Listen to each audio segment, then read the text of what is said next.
Boa tarde a todos. Bom, vamos dar início, então, aos trabalhos do período da tarde. Meu nome é Júlia Reisen, eu serei moderadora do próximo painel, que é o painel sobre alterações tarifárias com parâmetros verdes, critérios possíveis de priorização de indústrias sustentáveis. Gostaria de agradecer à Direção de Comércio Internacional do IBRAC pela realização do evento e pela participação de todos os palestrantes que estão aqui hoje. Vou começar minha fala introduzindo os palestrantes do painel. Aqui à minha direita, Leonardo Santana. Ele é bacharel de Ciências Econômicas pela UERJ, especialista em desenvolvimento produtivo pela Escola Nacional de Administração Pública, em Comércio Exterior e Câmbio de Negociações Internacionais pela FGV. Ele é analista de comércio exterior desde 2003, com atuação em diversas unidades no âmbito do então Ministério do Desenvolvimento, Indústria e Comércio Exterior, Ministério da Economia e da Casa Civil da Presidência da República. Ele retornou à SE-Camex em maio de 2023, tendo atuado como coordenador geral de temas não tarifários, e, neste mês de agosto de 2024, ele assumiu o cargo de coordenação geral de articulação e reforma tributária. Desculpa, reforma tarifária.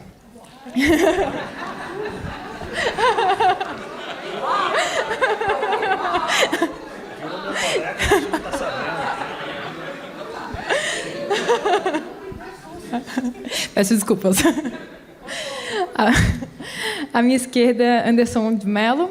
Ele é coordenador geral de políticas comerciais do Ministério da Fazenda. Ele é formado em administração de empresas pela Universidade de Brasília, tem MBA em marketing pela FGV e mestrado em desenvolvimento sustentável pela Universidade de Brasília. Ele é especialista em política pública e gestão governamental, com experiência de mais de 10 anos com políticas de comércio exterior, com ênfase na análise e gestão de alterações tarifárias.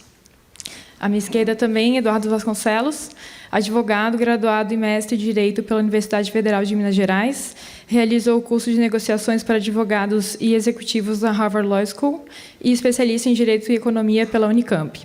Ele atuou como advogado associado em escritórios de advocacia de grande porte no Brasil e migrou para uma carreira executiva para liderar o jurídico, compliance e relações institucionais e governamentais de grandes companhias, como o Grupo Fiat, FCA, Fiat Chrysler e Whirlpool.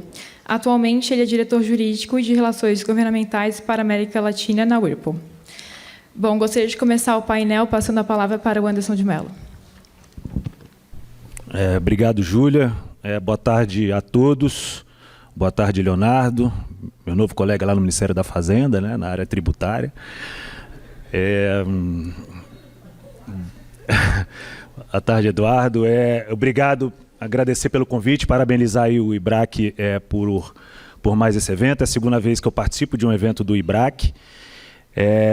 Enfim, para tratar de um tema que tem ganhado bastante relevância, né, nos últimos tempos, né, nos últimos anos. É um tema que é muito incipiente, né? Enfim, as discussões no Brasil estão começando, né? Meio que provocadas por todo esse movimento no cenário internacional. Então, essa questão de sustentabilidade enfim, da questão da sustentabilidade nas relações comerciais, ela tem trazido muitas preocupações, mas também acredito que muitas oportunidades. A gente, apesar de trabalhar muito tempo com questões tarifárias, a gente nunca trabalhou efetivamente com bens ambientais, né? Então a gente teve que se debruçar, pesquisar um pouco, ler a respeito, sair um pouco da zona de conforto ali para entender como é que funciona esse cenário e ter algum tipo de reflexão, né? E propor algum tipo de reflexão aqui para todos. Mas eu vou de repente já começando, e a hora que colocar, só para a gente seguir uma linha. A verdade é que a gente, só refletindo um pouco, a gente enfim, na leitura a gente vê que essa taxação tem sido cada vez mais usada, somente a gente vê pelas iniciativas aí do Green Deal europeu, justamente para tentar taxar as externalidades das atividades produtivas, né? Mas, como a professora Vela falou, não existe uma metodologia comum para isso, né, para essa definição. Você tem iniciativas em organismos internacionais que tratam disso, que tratam do tema. Você tem na OCDE, você tem na UTISSD, na OMC, você tem a EU's Coalition of Trade Ministers of Climate. Então, algumas iniciativas que discorrem sobre o tema, que tentam tratar do tema de alguma forma, né?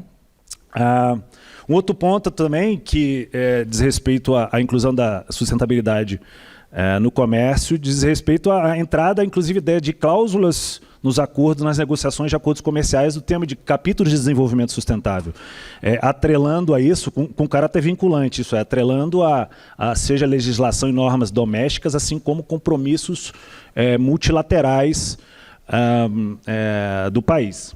Então, a questão da vinculação, isso pode trazer, inclusive, problemas para aquilo que foi negociado nos acordos. Então, a gente está tendo discussões com a União Europeia nesse sentido, ainda em discussões, o capítulo de desenvolvimento sustentável ainda está aberto, mas é um ponto que chama atenção nos novos acordos que estão sendo negociados.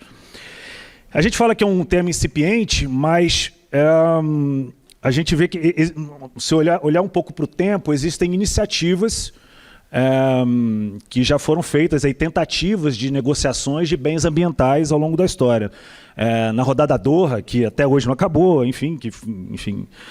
teve tentativas de você negociar bens ambientais, dali saiu uma negociação da APEC, a Cooperação Econômica Ásia-Pacífico, com uma redução de 54%, de uma redução a 5%, um compromisso de redução a 5%, de 54 códigos ASH 6 dígitos, mas, obviamente, respeitando as amplitudes enfim, as características de cada país, isto é, em velocidades diferentes. Enfim, as alíquotas até da PEC já eram bem reduzidas, mas aquilo que era acima, houve um compromisso de redução a 5%. E cada país, a questão de você negociar 6 dígitos é que cada país podia definir dentro daqueles 6 dígitos quais eram seus bens ambientais. Então, um número bem restrito, a gente está falando aqui de 54 códigos do SH. O Reino Unido também promoveu uma redução tarifária de 133 produtos após o Brexit. Na verdade, ele já tinha alíquotas na União Europeia já baixas, reduzidas para esses bens, em torno ali de 1% a 3%. Então, ele promoveu um arrendamento daquelas alíquotas que estavam, enfim, baixa, mas tipo 1,1 colocou para 1, 1,8 colocou para 1, ou fez uma eliminação tarifária. E também existe a CILEG, a Combined List of Environmental Goods, que é uma lista elaborada pela OCDE, com 248 produtos, também com definições de bens ambientais, separados em 11 categorias. Minha apresentação voltou. Tá. O que essas iniciativas têm em comum? Como mostra, é um número limitado de linhas tarifárias, não é uma liberalização. Pode ver que todas elas tiveram foco na redução tarifária de bens ambientais. E um dado interessante é que o foco delas, sempre o foco maior dos bens contemplados nessas listas foi sempre em bens de capital, nos capítulos ali 84, 85 e 90, bens de capital, partes e peças. Que é aí que você tem a tecnologia, equipamentos, que podem trazer aí benefícios ambientais, benefícios de eficiência e por aí vai. Mas um ponto é justamente a definição e essa escolha de um bem como ambiental. Isto é, você na rodada Doha teve muito esse problema, você teve bloco dos países desenvolvidos olhando para a questão dos resultados de redução das emissões de um bem final e os países em desenvolvimento enfim, defendendo a questão de você ter uma medição em todo o ciclo de produção. Algo que hoje é o posicionamento do Brasil aí nas negociações com a União Europeia, inclusive. As negociações elas tiveram um viés meio mercantilista, isto é, não tinha muito foco na redução de emissões, mas mais nas minhas potencialidades, nas minhas fraquezas, isto é, eu sou ofensivo naquilo que eu sou forte, sou defensivo naquilo que eu sou fraco. E também a questão da classificação em 6 dígitos, ela traz um risco, porque você pode, nessa classificação, você pode ter bens ambientais e não ambientais ali, tudo junto, então você pode estar trazendo coisas que não vão ter o resultado esperado. Então, é algo que tem que ser bem definido. No Mercosul, por exemplo, a gente chega até 8 dígitos, como vocês sabem, NCM, e mesmo assim você tem diferenciações. Ali, inclusive, a gente tem destaques tarifários para fazer essas diferenciações.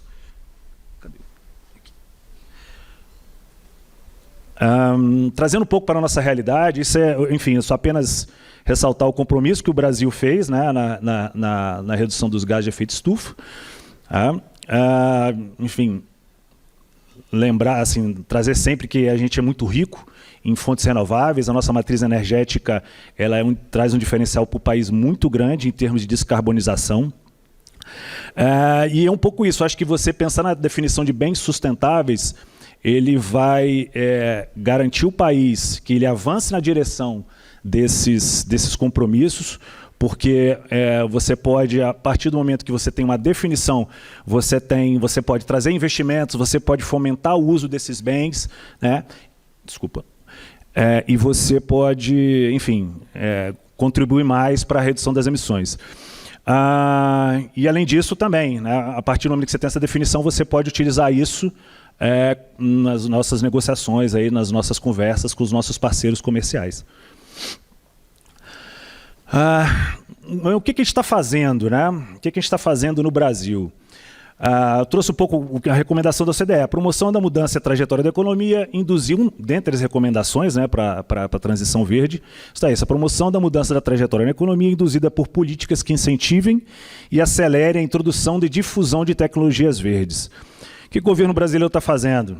Eu destaquei, na verdade, tem várias iniciativas, mas eu destaquei o Plano de Transformação Ecológica e a Nova Indústria Brasil, que já foi falada aqui mais cedo, então eu não vou entrar em tantos detalhes dela, vou fazer um pouco mais de propaganda do Plano de Transformação Ecológica, que é, na verdade, um plano guarda-chuva, que é coordenado pela Secretaria Executiva do Ministério da Fazenda, enfim, com as diversas ações de diversos ministérios, com foco, dentre outros, né, do adensamento produtivo, desenvolvimento de cadeias produtivas complexas, resilientes e sustentáveis. Isso aí é mais um panorama, resumo do Plano de Transformação Ecológica. Ele é dividido em 6 eixos. Né?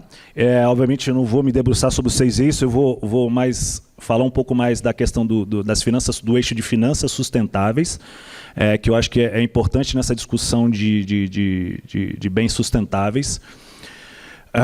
Estou trazendo alguns exemplos do que tem, das iniciativas que tem neste eixo. Você tem a regulação do mercado de carbono, né, que traz esses incentivos econômicos para que os agentes optem por atividades menos poluentes e invistam em tecnologias mais limpas. Você tem os títulos soberanos sustentáveis, que já teve um leilão, um leilão, não lembro exatamente agora quando, mas também que é um instrumento de dívida pública, mas para já direcionar recursos para setores de prevenção e controle de poluição, energia renovável, eficiência energética. Tem os leilões do programa Ecoinvest, também que focado em projetos de longo prazo que priorizem a transição energética. E tem uma iniciativa que eu acho super interessante e super importante também para essa questão de definição dos bens ambientais, que diz respeito à taxonomia sustentável brasileira, que está sendo coordenada lá pela SPE, do Ministério da Fazenda. Enfim, que é um sistema que vai definir, aí, que vai de forma clara, objetiva, pensada, científica, debatida. Teve uma consulta pública recentemente, foi finalizada, agora eles estão com grupos de trabalhos temáticos para você ter essa definição da taxonomia, para poder, enfim, poder denominar e definir quais são atividades e ativos e categorias de projetos que contribuam para a descarbonização da economia, né? Isso vai facilitar que você traga investimentos nesses produtos, nesses equipamentos, que você fomente o uso de novas tecnologias desses produtos, nessas atividades, e você também vai dar um panorama comum e vai diminuir o risco, né? Vai dar mais informações para as fontes de financiamento, que, como a gente vai ver a seguir, enfim, tem várias iniciativas e vários recursos que podem ser aplicados para atividades de desenvolvimento sustentável. Isso eu trouxe algumas, né? O Banco Fomplata, o crédito para componentes verdes, que é uma linha com juros reduzidos para projetos de desenvolvimento urbano, linhas do BNDES para financiamento de máquinas e equipamentos eficientes, o Fundo de Investimento Brasil-China, né? O Fundo Clima também, que é vinculado ao MMA, mas também que traz, que visa aplicar recursos em projetos com redução de emissão de gases. Então, assim, é importante você ter essa ligação, buscar uma convergência da definição de quais seriam os bens ambientais brasileiros, né? Vamos dizer assim, com a taxonomia, com os parâmetros e critérios estabelecidos por essas fontes de financiamento, né? Porque você conseguiria direcionar esses recursos e você conseguiria trazer investimentos, né? Até porque o governo não consegue fazer isso, porque todo mundo sabe que o orçamento do governo ele é muito limitado, né? Então, a gente necessita de capital privado, seja ele nacional, seja ele estrangeiro, para poder desenvolver todas essas ações que estão previstas. Bom, diante de tudo que a gente falou, mais trazer uns pontos de atenção, pontos de reflexão sobre, enfim, numa eventual discussão sobre a formação a definição de bens ambientais. Enfim, entendo que deva ser de forma equilibrada, e um pouquinho explico melhor o que significa esse equilíbrio, buscando combinar esses objetivos de uma eficiência alocativa econômica e ambiental equilibrada, né, e considerar as potencialidades e prioridades do país e também o cenário externo, isto é, o que os outros países estão fazendo, o que eles estão demandando. Então, eu acho que essa discussão, as primeiras reflexões, e que a gente percebeu foi, exige a liberalização, isso pode ser um risco, tá? A liberalização limitada, ela pode provocar, limitada a alguns produtos, né? Ela tem que ser feita com cuidado, porque ela pode quebrar aí essa escalada tarifária. Você também pode trazer, se você também não tiver uma boa definição de qual produto que você está querendo trazer, você pode trazer produtos que vão trazer resultados de maior emissão de CO2, por exemplo. Por outro lado, você aumentar a tarifa, você pode inviabilizar, ou dificultar, ou mesmo encarecer o acesso a produtos que possam trazer mais eficiência para a sua economia e contribuir com seus objetivos. Então, enfim, melhorar a competitividade, a produtividade da nossa economia. Então, por isso que eu acho que aí está a questão do equilíbrio, né? Acho que, como eu até mencionei já, o foco em BIT-BK é importante, porque de bens de capital e bens de informática e telecomunicações, porque eles podem trazer essas inovações que, enfim, o país precisa, a indústria precisa, né? Então, o desenvolvimento disso nacionalmente, a aquisição desses equipamentos, acho que deveria estar na discussão de bens ambientais, né? E como eu também já mencionei, a importância dessa convergência com parâmetros da taxonomia, né, e de instrumentos de financiamento, e complemento com outras ações como a redução de barreiras não tarifárias e facilitação de comércio, não só nossa, né, mas também para os nossos produtos, né, dos nossos parceiros comerciais. Só para finalizar, isso aí são as possibilidades dentro da nossa estrutura de alteração tarifária. Como a gente está falando, você tem um foco em bens de capital e bens de informática e telecomunicações. Hoje nós temos o regime de ex-tarifários de BIT-BK, né, que permite a redução aí até 0% para bens não produzidos. É uma possibilidade, algo que está dentro da nossa governabilidade. Então, o Brasil não tem número de vagas, um número limitado de vagas, então pode ser usado. Tem a lista de exceções para BIT-BK, também, que é uma lista que tem número de vagas ilimitada. O Brasil pode... obviamente, isso é um waiver aprovado pelo Mercosul, né, mas que vem sendo renovado há anos, até uma definição de um regime comum. Você também pode promover uma discussão no bloco para fazer alteração da TEC, o que é bem mais complicado. Se já é difícil fazer isso aqui no Brasil, fazer no Mercosul é muito mais complicado. E o waiver do Mercosul talvez seja a mais difícil, se você não chegar num acordo, você conseguir que os seus sócios enfim, te deem um waiver para você fazer a sua política, né? O que não é bom, né? Seria mais uma perfuração dentro do bloco. Então, assim, esses são os fóruns de discussão hoje que está se tratando disso. O GT de Comércio e Sustentabilidade da Camex, que a Heloísa coordena. Ontem nós tivemos uma reunião do GT, inclusive, que terminou a consulta pública, né, nessa semana, sobre bens considerados sustentáveis. Eu soube que muitas contribuições positivas, né, dentro dessa consulta pública. Vamos ver os resultados, né? Ansioso para ver isso. Deve ter muita ideia boa. E no Mercosul nós temos o grupo de trabalho ad hoc de comércio e desenvolvimento sustentável, que é um grupo que foi criado justamente para dar um pouco de resposta do Mercosul ao CIBEM, por exemplo, ao UDR, mas é um grupo que meio que está andando de lado, ele está meio sem finalidade, né? Não está meio paralisado, meio sem norte. Mas é um grupo que existe lá. E como a gente também está falando de alterações tarifárias, nós temos também o grupo de revisão da TEC, também, que é um grupo que está sendo retomado agora, algumas discussões, mas também que seria um foro no Mercosul para a gente buscar aí, definir uma política tarifária comum. É isso, gente. Obrigado. Obrigada, Anderson. Muito enriquecedor saber as ações que o governo está tomando para esse tema que é tão importante para o desenvolvimento do nosso país. Gostaria de passar a palavra para o Leonardo. Olá, boa tarde a todos. Primeiramente, aproveito a oportunidade de registrar o agradecimento ao IBRAC, né, pelo convite, né, pela oportunidade de estar aqui, da gente trocar essa ideia, né. Muito do que eu pretendia falar já foi abordado desde de manhã, então, assim, não gostaria, em bom português, de ensinar padre a rezar a missa, né?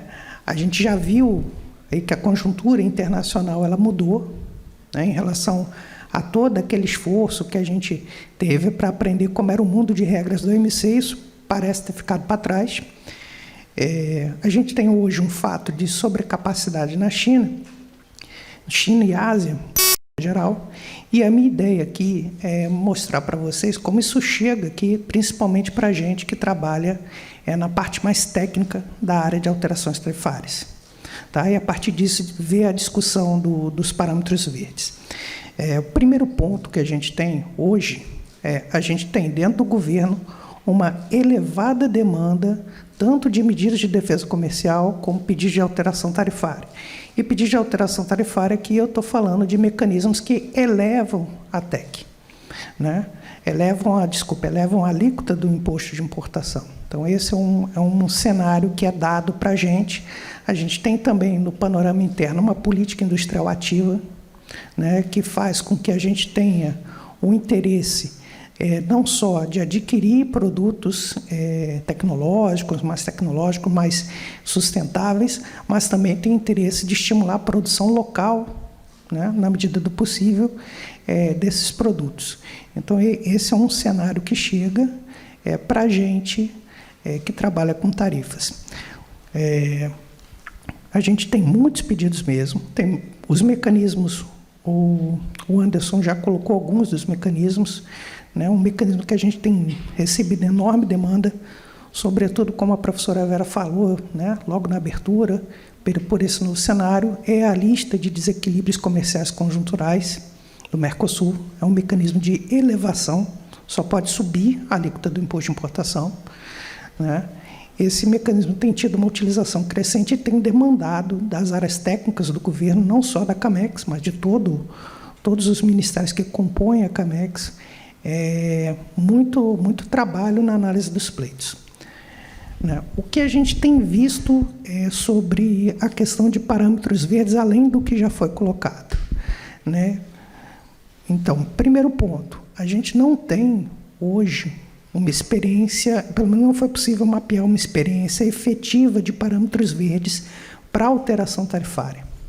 O que a gente tem, e é amplamente disseminado, são medidas de redução tarifária para determinados bens no contexto de uma transição energética, descarbonização ou desfossilização, como foi falado mais cedo, né, das economias. Então, essas medidas que, de certo modo, já existem nos mecanismos tradicionais, né? Foi feita a questão dos veículos elétricos, dos aerogeradores, das células fotovoltaicas. Isso tudo, de certo modo, já foi feito aqui e a gente encontra paralelo no cenário internacional e foi feito aqui com os mecanismos que já existem. O LEBIT, LBK, LETEC, né?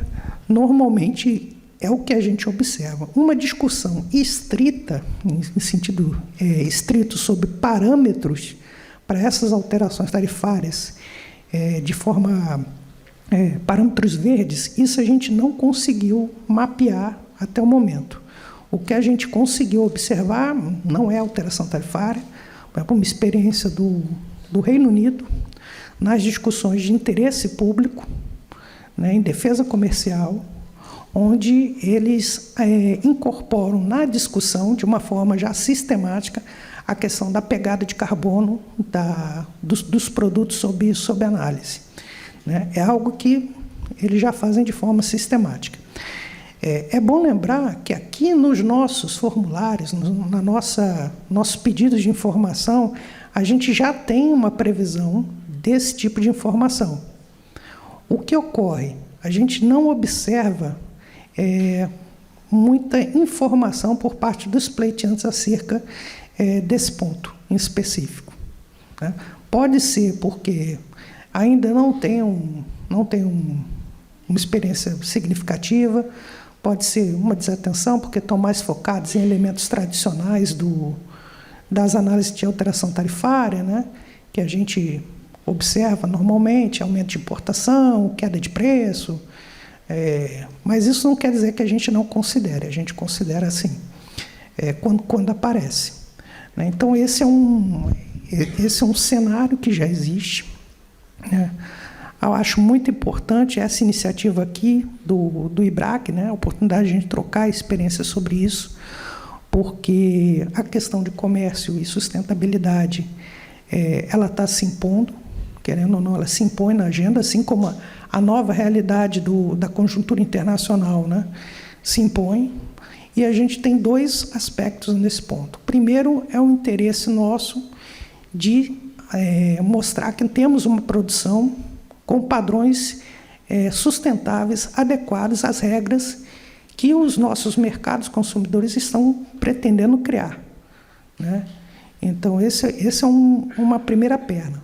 Um exemplo disso, o Anderson colocou, a gente teve lá na Camex agora a consulta sobre bens sustentáveis, onde a gente buscou mapear, né, atributos de sustentabilidade das nossas exportações.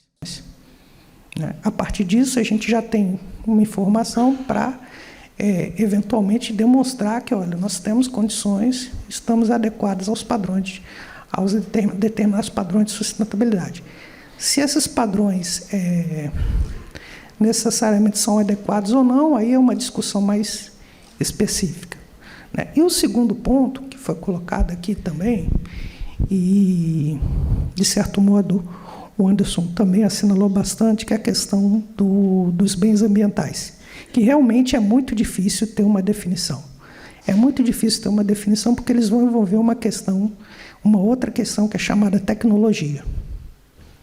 Então, nós estamos tratando aqui, já tiveram várias discussões, está falando aqui da rodada Doha, né, de bens ambientais, estava lembrando, isso demandou inúmeras reuniões na esplanada à época, eu participei de algumas.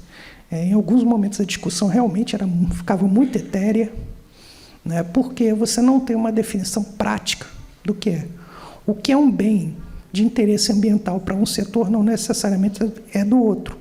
E o que é que a gente tem hoje? A gente tem hoje várias rotas tecnológicas nessa corrida por uma transição energética. É muito difícil dizer que vai ser a rota A ou vai ser a rota B nesse contexto, porque o cenário é muito dinâmico. E muito diferenciado conforme as realidades. Então, esse é um desafio que a gente vê nessa discussão de parâmetros, o que não significa que ela não possa ser realizada. Né? Acho que é importante o exercício da troca de ideias, né, para que amanhã ou depois não apareça uma coisa também fora da realidade. Mas é algo que a gente sabe que vai ocorrer eu diria não no curto prazo, mas no médio a longo prazo a gente vai ter que enfrentar esse desafio. Né? Acho que basicamente seria essa a primeira mensagem inicial. Obrigada, Leonardo. É muito interessante saber da sua experiência no Camex e o que você tem visto de evolução nos pleitos de alteração tarifária. Gostaria de passar a palavra para o Eduardo. Obrigado, Júlia. Boa tarde a todos, a todas. Queria primeiro agradecer aqui ao convite do IBRAC, na pessoa do grande René Medrado, presidente do IBRAC, cumprimentar a Júlia, nossa moderadora, e os meus colegas que brilhantemente expuseram aqui sobre esse tema, o Anderson e o Leonardo. Quando eu recebi esse convite, eu tenho que confessar, eu sou movido a desafio. E eu fiquei feliz, porque eu falei, eu tenho um grande desafio à frente, porque, primeiro, falar de um tema extremamente técnico, complexo, num painel com pessoas que mostraram aqui que são especialistas no tema, que têm estudado profundamente o tema há muito tempo, para uma plateia também de especialistas, e a cereja do bolo depois do almoço, né, que normalmente o pessoal fica mais sonolento, então tem que manter a atenção da plateia ativa. E eu fui refletir, o que eu posso falar aqui com a experiência que eu tenho para agregar alguma coisa a esse debate tão importante. Então, pensei, eu posso tentar fazer uma revisão das dezenas de papers, artigos que já foram escritos sobre o assunto, desde que a comunidade do comércio internacional foi desafiada mesmo a pensar mecanismos, soluções para o problema do aquecimento global, e passou então a discutir, a pensar sobre isso, e muita coisa de qualidade foi produzida, né, muitos papers usando ferramentas, inclusive, altamente sofisticadas, modelos matemáticos de equilíbrio geral computável, equilíbrio parcial computável, mas que, no final, convergem, acho que tem quase um consenso de que a aplicação dessas ferramentas de alteração tarifária, com foco em bens ambientais ou serviços ambientais, numa tradução livre, né, Environmental Goods and Services, vai gerar, como externalidade positiva, também no jargão econômico, um impacto positivo no bem-estar social geral, quando a gente considera a variável do meio ambiente. Então, poderia fazer isso, acho que não é o caminho.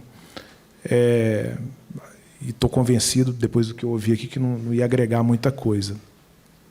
Também podia falar da experiência de outros países sobre isso, os colegas trouxeram, talvez a experiência mais marcante da União Europeia, com o Carbon Border Adjustment, que entrou em vigor agora em outubro do ano passado, está na fase de transição, e que já tem gerado uma série de questionamentos, vários países indicando que esse seria um mecanismo de protecionismo no final do dia, né? O objetivo é simplesmente fechar o mercado usando a questão da sustentabilidade como um argumento.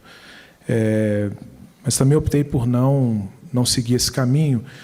O que eu vou tentar fazer aqui é usar os meus quase 20 anos de vivência na indústria, não só no Brasil, para trazer algumas provocações e reflexões de como essas ferramentas impactam muito além desses modelos matemáticos, dos estudos econômicos, que são importantíssimos, não tem dúvida, mas que muitas vezes ou têm vieses inconscientes, ou tem limitações, porque o modelo matemático ele traz intrinsecamente limitações, então tentar trazer um pouco da perspectiva da cadeia de valor, da cadeia de produção, de como esses mecanismos podem ou não impactar positivo ou negativamente, e trazer isso à luz dos desafios que o Brasil tem pela frente, né? O Brasil, aliás, é um país bem complexo. O Tom Jobim costumava dizer que não é um país para amadores, e eu acho que ele estava certo, e é um país que parece estar preso numa espécie de maldição.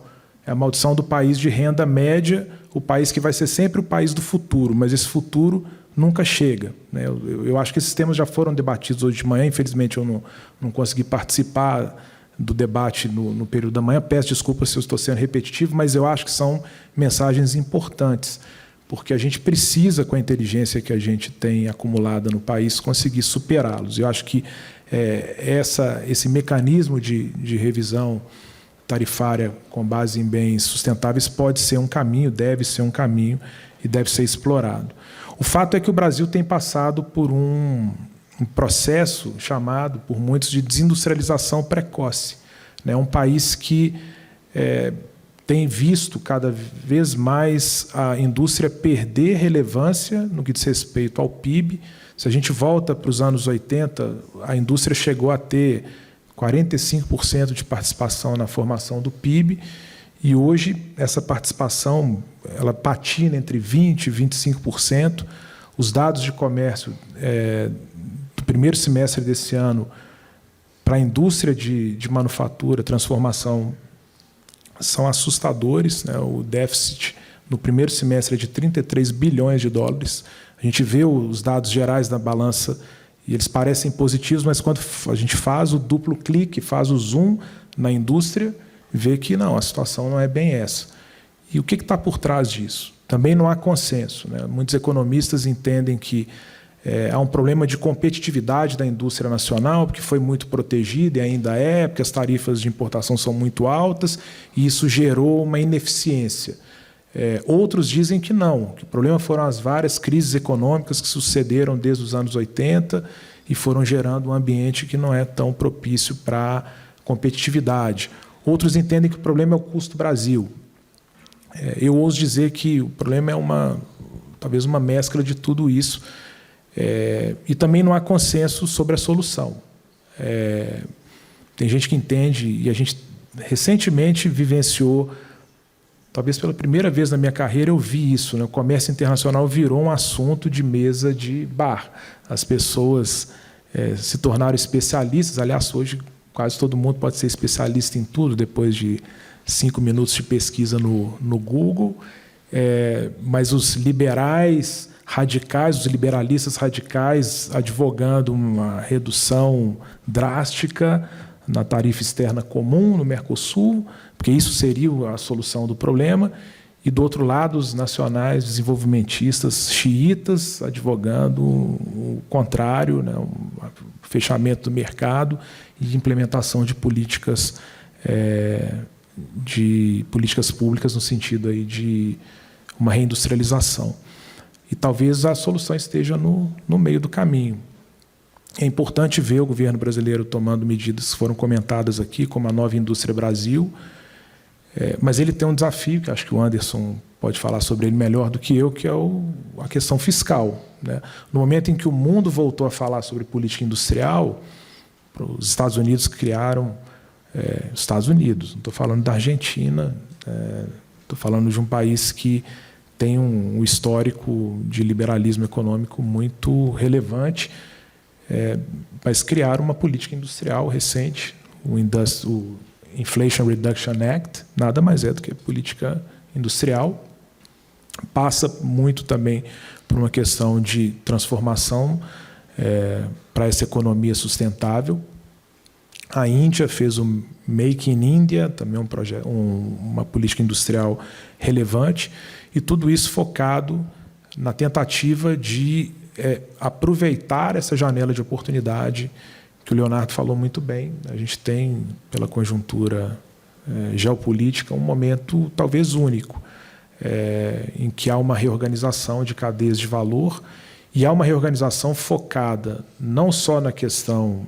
Fala-se muito do nearshoring, essa guerra comercial entre Estados Unidos e China, mas também há o componente da nova economia, a economia de baixo carbono, a economia focada na sustentabilidade. Então, isso também é um elemento, isso é novo, isso nunca aconteceu. E é uma grande janela de oportunidade para o Brasil, que é um país que tem um potencial e tem... eu diria, vocação natural, né, para explorar esse potencial. Nossa energia, a nossa matriz é limpa, como o Anderson falou. Então, tem um caminho de grandes oportunidades. Enfim, acho que o ponto central aqui, na nossa visão, humilde visão de uma pessoa que está do lado da indústria, é importantíssimo discutir esse mecanismo, mas é preciso tomar cuidado, e eu fico seguro de que o governo brasileiro tem tomado, nesse momento, esse cuidado de aplicar o remédio na dose certa, né, para evitar que aquele doente que está no estado terminal, que o remédio seja, na verdade, o golpe final, né, que, na verdade, esse remédio seja aplicado de forma a permitir que ele se recupere. Então, calibrar o uso das ferramentas, acho que esse é o grande segredo, entendendo de qual maneira ou a redução, o aumento de tarifas focados, usando como critério a sustentabilidade, pode ou não permitir, por exemplo, o desenvolvimento de novas tecnologias, impulsionar a inovação, a pesquisa local, além da produção, acredito muito na produção, mas acho que antes da produção tem a pesquisa, desenvolvimento e inovação, e acelerar esse processo, porque o Brasil perdeu muito tempo, ele precisa retomar, ele precisa correr atrás desse prejuízo. E essa pode ser uma ferramenta que nos ajude a acelerar esse desenvolvimento, né? ganhar tempo. Por outro lado, se ela for mal aplicada, e eu acho que esse ponto já foi trazido pelos meus 2 colegas de painel, isso pode significar uma abertura de mercado para produtos provenientes ou serviços provenientes de países que estão num nível de maturidade tecnológica muito maior do que o Brasil, em função exatamente desse tempo que nós perdemos. Então, é preciso calibrar a utilização dessas ferramentas para que não seja ou não signifique e represente um golpe de misericórdia na indústria nacional. Era isso que eu queria trazer nesse primeiro momento. Muito obrigado. Obrigada, Eduardo. É bem importante a gente trazer o setor privado para ver os desafios que vão sendo enfrentados com essas novas medidas de sustentabilidade. Gostaria de começar, então, uma rodada de perguntas, começando pelo Anderson. Anderson, no início da sua fala, você comentou sobre esse novo cenário internacional que a gente tem de medidas que visam a sustentabilidade. E, com base nisso, eu queria saber se você vê os parâmetros verdes como algo positivo, a implementação de requisitos de parâmetros verdes para fins de alteração tarifária como algo positivo para o Brasil. Não, primeiramente, ouvindo muito a fala do Eduardo, só veio muito a palavra equilíbrio, né? Que a gente tinha falado, isso é você tomar decisões equilibradas, né? Eu acho que esse talvez realmente seja o grande segredo neste contexto que a gente está.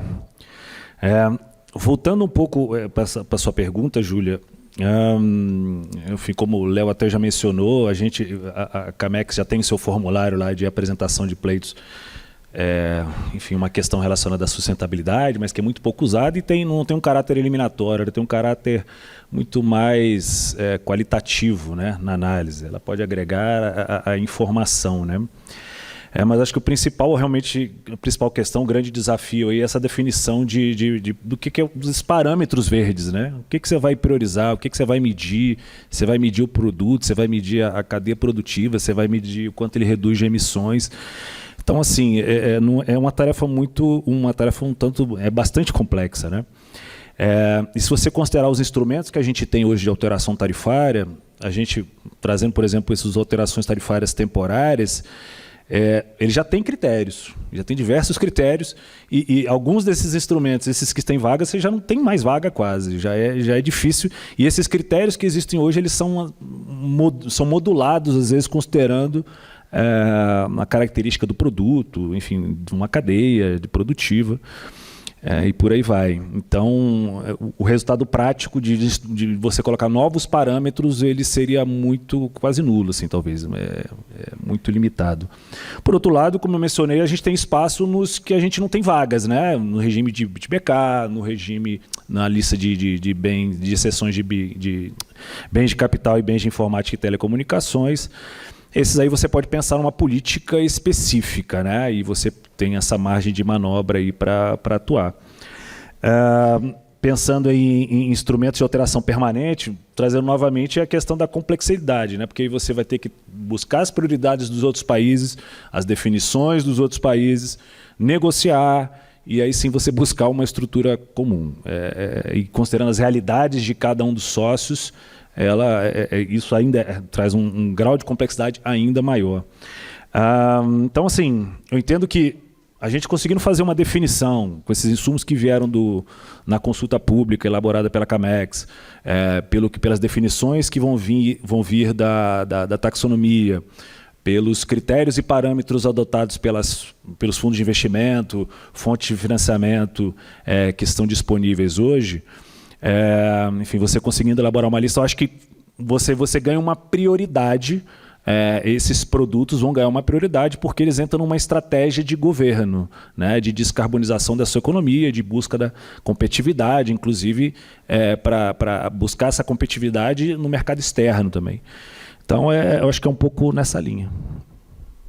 Anderson, a professora Vera indicou que tem uma pergunta. Professora Vera. aguento, esse assunto é o meu querido assunto. Vamos lá, parabéns. Porque eu brinquei, qual é a definição de bens, né? De bem ambiental. E aí eu fui mexendo com o tema, a lista CLEG, né? A Consolidated List, o CDE, etc. Tal. E aí me dei conta de que o problema é como é que é o standard que mede a emissão de carbono. Se a gente acha que emissão é o critério básico de um bem para ser limpo, como é que você mede? Aí eu fui atrás disso. Tenta descobrir qual é o standard básico, o core standard dos Estados Unidos, que não é o da União Europeia, e eles nunca vão. Eu acompanhei aço, né? Acompanhei a briga com aço. E não vão. Aí eu fui descobrir o óbvio, né, gente? Que não é para ter o mesmo critério de o standard, aí você perde o poder de você dizer não, teu produto é sujo. Tá? Então aí entra o meu discurso de geoeconomia. Então, standardização, que é básico, vale a pena para pesquisar. E depois, em termos de... Dependendo do que você quer, se você quer proteger a indústria, no bom sentido, ou você quer, né, abrir mais, você tem um instrumento muito mais importante que é a TBT. Se você vai olhar numa famosa lista do Environment Measures, os TRAMs, Trade Related Environment Measures da OMC, são 18 mil medidas já listadas da OMC, notificadas para a OMC, de conteúdo ambiental. De novo, tudo bem, tem umas a mais, umas a menos, mas o número é bom. 60% disso é TBT. Então, gente, de novo, é um instrumento para ser usado. Tá? Então, de novo, você quer abrir o mercado, você quer fechar o mercado, mais eficiente que tarifa, esquece o Mercosul e vai para o TBT, bota o método para trabalhar. Entende? Pronto, eu ia perguntar como é que vocês estão olhando para o que é o standard básico. Tá?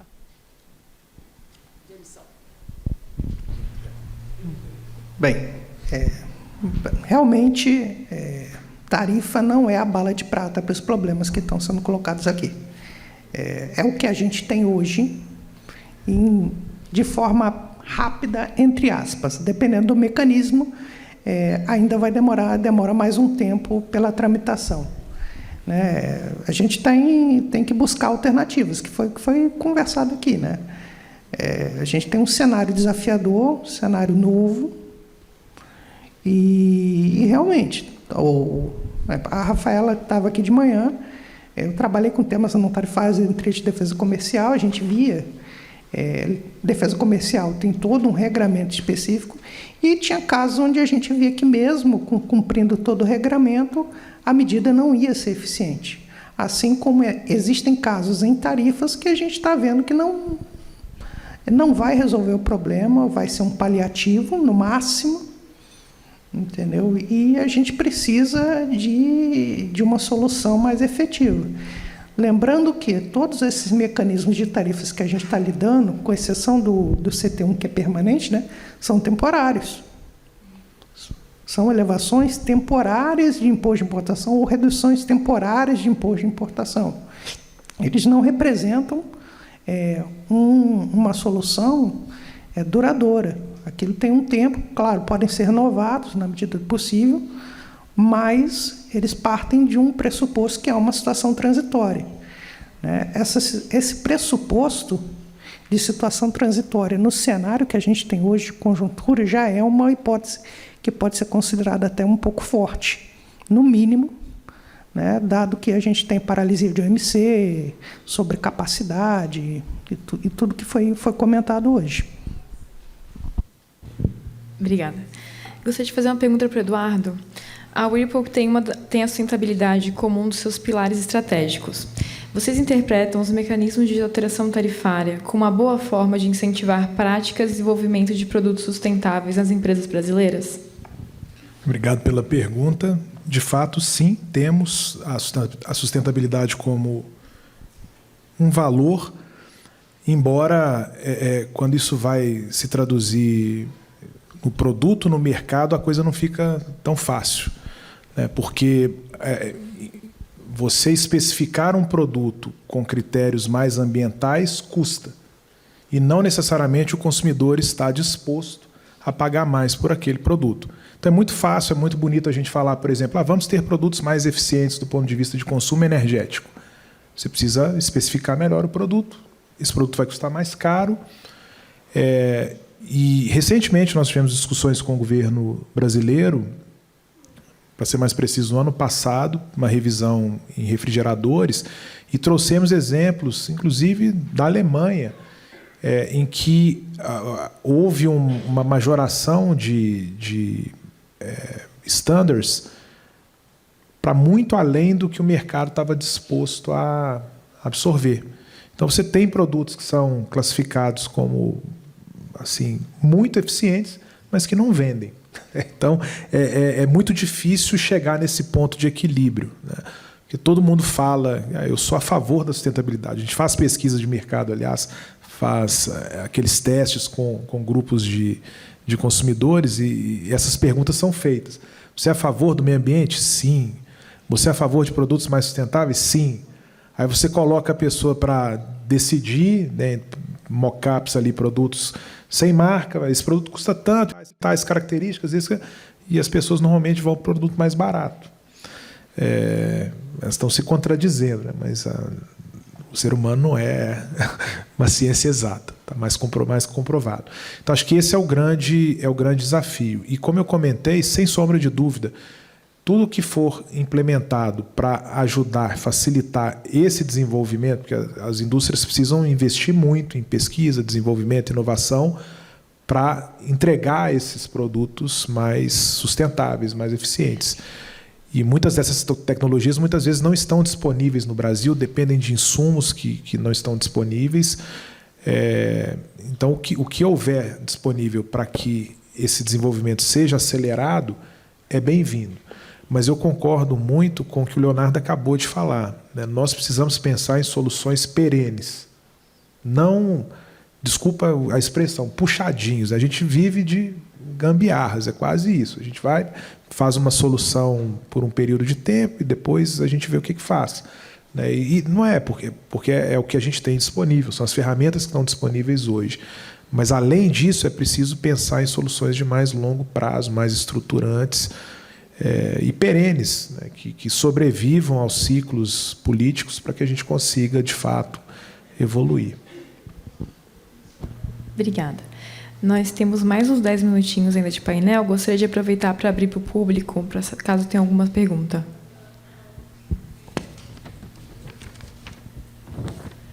Bom, caso contrário, eu tenho uma... René? Acho que para o Anderson, também para o Leonardo, a gente sabe que eu quero saber se vocês têm trazido ou buscado benchmark internacional, se tem referências internacionais. Eu sei que algumas acabam elevando, especialmente Estados Unidos, obviamente faz uma elevação unilateral e pronto, né? Mas há referências, o que vocês têm buscado?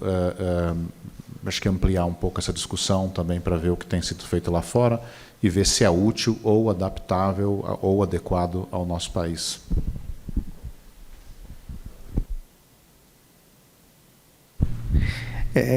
Bem, Estados Unidos tem é complexo, né? Assim, benchmark internacional hoje é um pouco complexo. A gente precisa primeiro abrir a cabeça e esquecer tudo que a gente aprendeu, como a professora Vera falou, né? Esquecer o livrinho verde lá do OMC, aquele livro que a gente estudou de regras, e para entender o que está sendo feito. A gente costuma dizer que existem dois grandes desafios em certos tipos de medida. Por exemplo, foi comentado aqui elevações tarifárias mais expressivas. A nossa cabeça, nosso sistema legal interno aqui, a gente ainda está preso naquela questão de tarifa consolidada da OMC. A gente, quando tem os mecanismos de alteração tarifária, quando se trata de elevação, o teto que é dado hoje é a tarifa consolidada da OMC. A nossa tarifa máxima é 35%. Entendeu? No mundo de hoje, 35% não é muito significativo para certos problemas que a gente está tendo aqui, né? Então, esse é um primeiro passo. O segundo foi uma outra questão que foi colocada aqui, né? Até ontem eu estava lendo um artigo que dizia o seguinte: tudo nos Estados Unidos hoje virou uma questão de segurança. Então, nós podemos explorar a questão de segurança em termos de ideia. Vamos sair do plano OMC e vamos tratar de elevações tarifárias maiores que a consolidada. por questão de segurança, por qualquer outra razão, né? E aí entra também a nossa especificidade. Nós aqui temos uma questão de que temos que pensar, na verdade, no plano interno também, né? Tarifas, quando a gente fala tarifas têm um impacto também ajusante na cadeia. Então, eventualmente, você subir tarifas ou reduzir tarifas, né? Você desestimula certos segmentos ou estimula outros, né? E isso causa efeito. Então, o que a gente vê hoje? Um contexto de... não é diferente, vocês são operadores de direito, vocês sabem mais disso do que eu, crescente judicialização. Entendeu? Então, há dúvidas também se, eventualmente, a gente faz isso, começa a aumentar as tarifas num montante equivalente, né?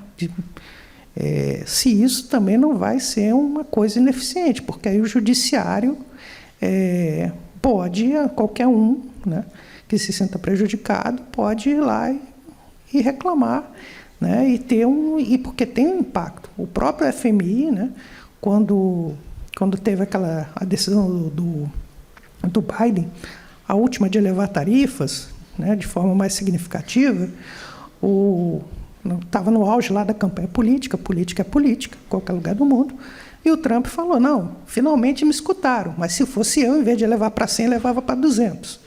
Né? E aí o FMI veio e falou, olha, é bom tomar cuidado com a elevação de tarifa, porque isso tem impacto na inflação. E nós, nas nossas análises hoje, a gente já pede quais são os impactos de inflação, os impactos ajusantes na cadeia, quando a gente trata de elevação. Né? Quando trata de redução, aí tem outros impactos. Né? Mas existe sim, Anderson. Você quer complementar? Não, é um pouco ali do que você está falando também, né? Enfim, esses aumentos de alíquotas abruptos sem respeitar, e discriminatórios, né? Não só isso, além disso, são discriminatórios, enfim, jogam as normas do OMC no lixo, né? Enfim, um total desrespeito. E isso é sempre muito perigoso, né? Enfim, até nos debates internos nossos, como é que você vai trazer... enfim, não, porque nós temos que respeitar as normas da OMC, sendo que os outros países desenvolvidos, importantes, não estão respeitando. Por outro lado, todos esses acordos eles estão internalizados no nosso ordenamento jurídico, né? Então, a gente tem a questão legal aí. O que eu tenho visto nas decisões enfim, recentes da CAMEX, considerando até isso que você falou assim, de elevações tarifárias, você buscar um equilíbrio, né? Porque elas trazem um impacto na cadeia que está jusante, e essas decisões elas têm sido muito bem discutidas, assim, bem pensadas, elas levam tempo, inclusive, não são fáceis como qualquer pleito de alteração tarifária que chega lá, mas agora a gente tem aí, todo mundo sabe, né? Eu recebi vários de vocês aí nos últimos tempos para falar de químicos, né? Então também é uma discussão bem complexa também, que vai ter que buscar um equilíbrio, porque, enfim, a cadeia de química, então, ela é bastante diversificada, muito mais do que a de siderúrgico, então os impactos são muito dispersos, né? Então, assim, eu tenho visto essa busca desse equilíbrio nessas medidas, e tenho visto também algumas que saíram no passado, de aerogeradores, mesmo dos veículos, que você dá uma gradualidade, né, para você dar uma previsão para o mercado, né, enfim, a partir de quando que aquela alíquota vai estar chegando. Então, acho que é mais ou menos isso.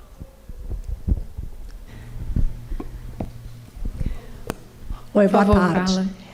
A minha pergunta é uma ampliação da pergunta do René, e acho que, em parte, vocês já responderam, que essa relação entre a regulação e a política industrial, e se tarifa não é a bala de prata, a regulação seria, e a Vera comentou, vamos botar então Inmetro para trabalhar, TBT, mas isso afeta a indústria nacional também, que acaba impactando no custo de produção se você tiver que seguir um estándar que o consumo brasileiro não está preparado para aceitar. Por outro lado, seria uma forma de você ter um benchmark internacional para conseguir competir com o mercado externo. Então, como que isso está sendo visto ali dentro do governo, ou seja, como cuidar da nova política industrial com inovação, ter um benchmark internacional, ao mesmo tempo olhar para o consumo.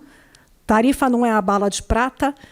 O Inmetro participa dessas discussões. Como que isso...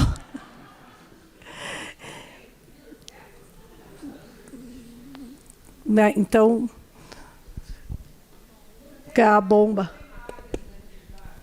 Eu acho que talvez a Heloísa saiba mais, ou alguém do MD que saiba mais do que a gente que trabalha. Se for assim, eu acho que a reforma tributária está ficando mais fácil, hein? Luiz, acho que queria fazer um comentário.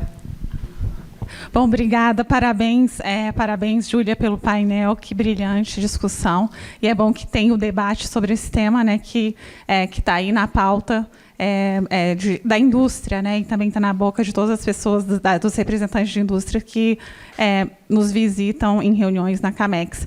Carla, assim, sua pergunta é extremamente relevante. E assim, a pergunta que a gente tem que fazer é se a pergunta da Carla, né, assim, qual é o benchmark internacional? Porque eu entendi o que o René está falando. Vocês procuraram o benchmark internacional para os parâmetros, né? Então, concretamente, a gente acabou de fazer um pedido de estudo para a CNI de benchmark internacional de práticas de alteração temporária por outras jurisdições. Então, a gente tem. Não foi com foco nos parâmetros verdes, no entanto, assim que a gente identificar as práticas, a gente vai poder identificar que parâmetros eles usam, né? Mas a pergunta da Carla vai além, né? Ela falou assim, então, por que não pegar um benchmark internacional? Não foi isso, Carla? E aí, quando a gente fala assim, por que não pegar um benchmark internacional, a gente volta para a narrativa que está instalada, que você parte da premissa básica que o benchmark internacional é melhor do que a gente tem no Brasil. E essa é a narrativa que está dada. Todo mundo já comprou essa narrativa e a gente vê as pessoas falando. Então, muito do objetivo da consulta de bens sustentáveis no comércio exterior é ter parâmetros concretos para mudar essa narrativa que está dada, que começa com a premissa errada. Começa com a premissa de que o que está lá fora, em termos de sustentabilidade, né, que aqui a nossa pauta, é melhor do que tem aqui dentro. Então, assim, essa premissa ela está equivocada e a gente vai trabalhar como governo para mudar. Então, assim, os padrões técnicos, assim, tem dois caminhos, né? O que é tarifa e o que não é tarifa. Então, o que não é tarifa é técnico e é um caminho que, sim, a gente tem discutido, mas dentro da tarifa, que é o tema aqui, assim, dentro da tarifa, o que a gente pode fazer, né? Então, assim, todo o discurso os bens verdes, né, que são você reduz a tarifa do que é bem verde. Aí quem é país desenvolvido produz a tecnologia e exporta para os que não conseguem produzir. Então, essa é a narrativa, discussão, tudo que a gente vê é isso, acordo de livre comércio reduzindo tarifa. Só que o que eu entendi desse seminário, desse workshop, é assim, quais são os parâmetros assim, que a gente pode usar para também dar equiparar a competitividade do nacional, que já cumpre com os requisitos ambientais brasileiros, que já são muito rígidos, com o importado que está vindo que não cumpre. Então, assim, a tarifa pode ser usada? Ela pode. Tem que ser algo discutido? Tem que ser pensado, tem que ter nuances. Então, é esse que o principal ponto, que é a mensagem que o Leonardo estava tentando passar. E não esquece de botar a fonte da energia do teu standard. Porque aí, usar o internacional não resolve, Carla, porque eu estou trabalhando com os indicadores da OCDE, gente. O parâmetro é de país temperado, né, onde não tem bichinho, onde não tem nada. Não funciona, não pega a realidade brasileira, sabe? Então, cuidado com o parâmetro internacional, porque pergunta sempre, colocou fonte de energia? Senão, não serve. Muito obrigada pelas contribuições. Agradeço aos painelistas pela participação. Muito obrigada pela atenção de todos.